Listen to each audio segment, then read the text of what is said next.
You ever just look in the mirror and you are just so disgusted with what you see? You look at your thighs, you look at your waist, you look at whatever parts, that really bug you and disgust you and gross you out, but you're just like, I just want to change. I don't want to look like this anymore.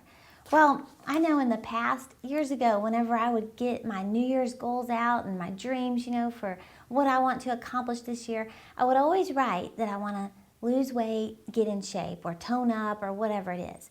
And I can remember me and my best friend Teresa, we'd sign up at a gym and we'd go work out, and we'd be consistent for about a month, maybe 2 months, and then little by little we'd call each other when we'd get off work and be like, I'm not in the mood to go, are you? And I'd say, no, I'm not in the mood either. Let's go tomorrow.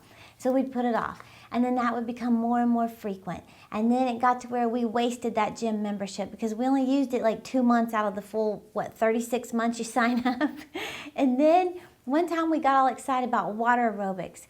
And we'd go up to this ladies' gym and we'd do water aerobics when we got off work. And it was really good. I mean, we could start seeing results, because your body's going against the water. It was like doing weights. And we were seeing a little bit of results. Well, then it got to where we'd get off work, we'd call each other, are you in the mood? And then I'd say, no, I'm just picturing getting in that cold swimming pool and it just sounds so disgusting. And she'd say, me too, let's just stay home.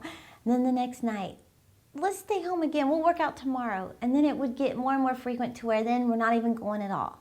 Well, the result is you don't change. When you start something and you quit, the result is you don't change.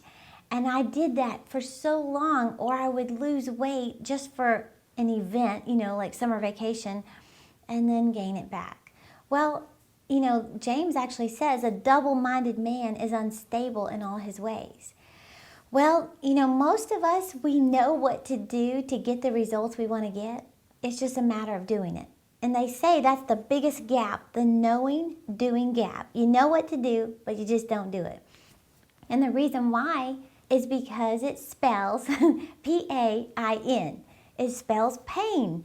And the truth is, we all, well, not all of us, but most of us, we live by what we feel. We live by what our emotions are telling us.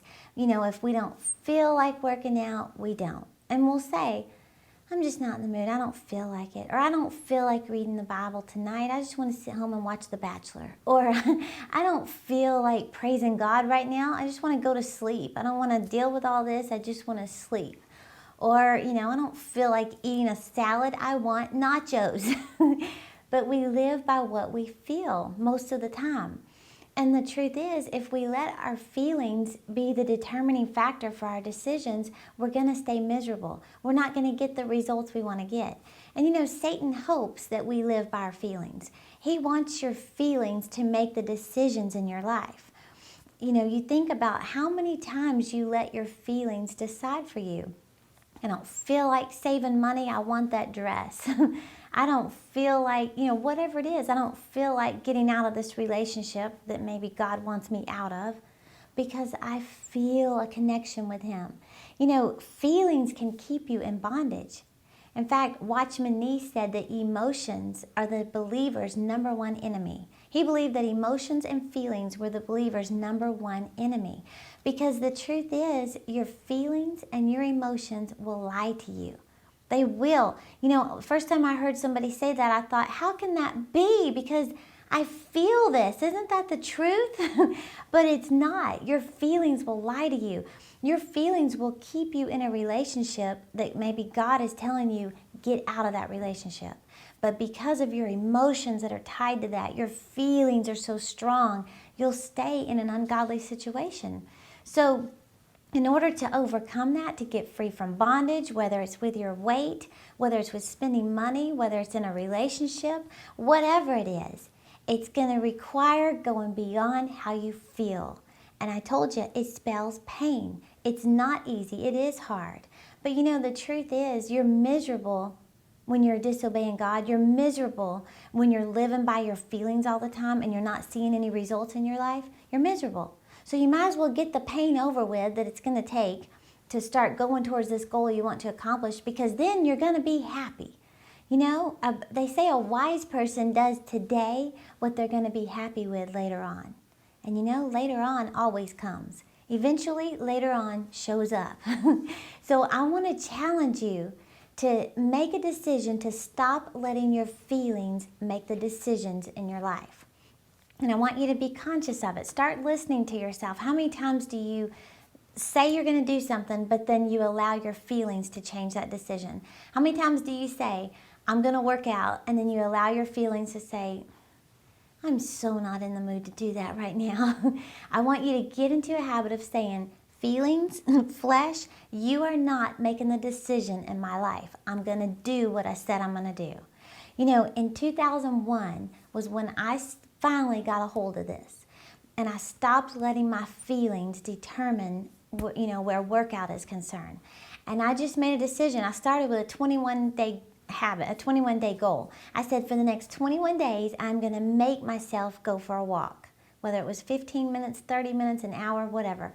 But for 21 days, I'm going to go walk. And there were mornings I'd wake up and it was like 30 degrees outside, and I would say, Terri Lynn, you said you could do this for 21 days. You are not going to let your feelings decide. And I would make myself do it. Well, once I reached that 21-day goal, it was like, I don't want to stop now. I don't want to break this habit, So I just kept going and going and going. Now it's been, almost 10 years, 9 years? I've been doing it every morning. And what's the result? Good health. Last time I was at the dentist, they took my blood pressure and he said, you have the blood pressure of a teenager. I said, I look like what? He said, no, you have the blood pressure of a teenager. But the point is, I feel better. I have better health. But it's going to require going beyond how you feel. Now, I'm not saying that I have mastered this in every area of my life, because there's times nachos are screaming my name and I feel like eating them, and I do.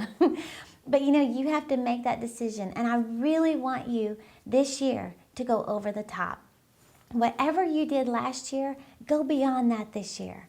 Whatever that means to you, go beyond that. And you can start by saying, feelings and flesh, you're not making the decisions anymore. This is the year that I'm going to be led by my spirit. This is the year I'm going over the top.